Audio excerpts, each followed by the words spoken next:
মাত্র ২টি উপকরণ দিয়ে বিকেলের নাস্তার জন্য বানিয়ে ফেললাম মজাদার স্বাদে পটেটো রোল। বিকেলের নাস্তার জন্য পারফেক্ট একটা স্ন্যাক্স বলা চলে, যেটা বাচ্চাদেরও অনেক বেশি পছন্দের। তো একদম সহজ পদ্ধতিতে কিভাবে বানালাম সেটাই আজকে আপনাদের সাথে শেয়ার করব। তো চলুন পুরো ভিডিওটি শুরু করা যাক। সো হ্যালো এভরিওয়ান, আসসালামু আলাইকুম। সবাই কেমন আছেন? আশা করছি খুব ভালো আছেন এবং সুস্থ আছেন। আমরা আলহামদুলিল্লাহ অনেক ভালো আছি। তো প্রথমে হচ্ছে আমি কিছু আলু সেদ্ধ করে নিয়েছি, দেন হচ্ছে একটা গ্রেটারের সাহায্যে গ্রেট করে নিয়েছি। গ্রেট করে নিলে খুব সহজে আলুগুলোকে ম্যাশ করা যায়। তো তারপর হচ্ছে আমি এখানে একটা ডো বানিয়ে নিয়েছি, আর ডোটা হচ্ছে একদমই নর্মাল, জাস্ট আটার মধ্যে আমি কিছু পরিমাণ লবণ আর নর্মাল পানি দিয়ে একটা ডো বানিয়ে নিয়েছি। দেন শুধুমাত্র উপরে তেল মাখিয়ে দেন হচ্ছে রেস্টে রেখে দিয়েছি। দেন চলে আসলাম আলুর কাছে। তো আলুটাকে এখন আমি প্রিপেয়ার করে নিব, মানে আলুর মিশ্রণটা বানিয়ে নেব। তো তার জন্য হচ্ছে আমি এখানে আলুর মধ্যে দিয়ে দিয়েছি পেঁয়াজ কুচি, কাঁচামরিচ কুচি, দেন হচ্ছে চিলি ফ্লেক্স, আদা রসুন পেস্ট, হলুদের গুঁড়া দিয়েছি আমি শুধুমাত্র কালারের জন্য, আর মরিচের গুঁড়া দিয়েছি সামান্য একটু, যেহেতু আমি কাঁচামরিচ তারপর চিলি ফ্লেক্স দিয়েছি তো সেই অনুযায়ী আমি মরিচের ফাঁকিটাও দিয়ে দিয়েছি।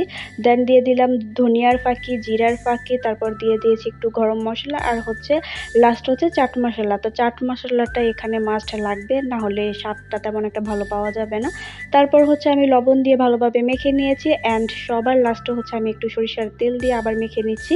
আর সরিষার তেলটা দিলে সরিষার তেলের একটা ঝাঁঝালো ভাবটা আসে আর খেতে অনেক বেশি ভালো লাগে, সেই কারণে আমি দিয়ে নিয়েছি। যারা এই ঝাঁঝালো ভাবটা পছন্দ করে না তারা সরিষার তেলটা স্কিপ করে দিতে পারেন।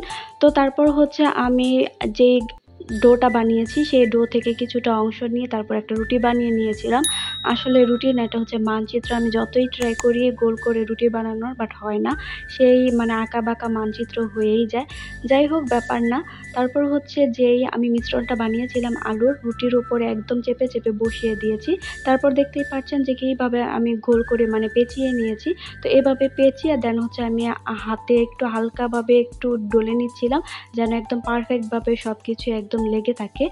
আর তারপর হচ্ছে এই তো আমি ছুরি দিয়ে কেটে নিচ্ছিলাম, আর এটা হচ্ছে একদমই সম্পূর্ণ নিজের ওপর যে আমি কতটুকু মোটা রাখবো বা কী ডিজাইন করব, কিভাবে করব, সেটা হচ্ছে নিজের উপর। মানে আমরা তো এটা খাবোই, তো খেলে সব পেটের ভিতরেই চলে যাবে। শুধুমাত্র একটু সৌন্দর্যের জন্য আসলে এই ডিজাইনগুলো করা।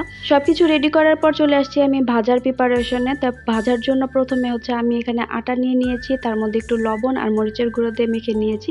তারপর সেই আলুর রোলগুলোকে আমি জাস্ট শুধুমাত্র এপিট ওপিট কোট করে তো তেলের মধ্যে ছেড়ে দিচ্ছি, মানে ভেজে নিব। এতে হচ্ছে রোলটা অনেক বেশি ক্রিস্পি হবে আর খেতে অনেক বেশি মজা লাগবে। তো এই তো আমার রোলটা একদম পারফেক্টভাবে তৈরি, দেখতেই পাচ্ছেন যে ভাজার পরে কেমন লেগেছে। আর খেতে অনেক বেশি মজা হয়েছে, প্লাস অনেক বেশি ক্রিস্পি হয়েছে। বাচ্চারা তো অনেক বেশি পছন্দ করবে যদি এইভাবে আলু দিয়ে আপনারা রোল বানিয়ে দেন। তো আজকের ভিডিওটা এই পর্যন্তই। সবাই ভালো থাকবেন, সুস্থ থাকবেন। আল্লাহ হাফেজ।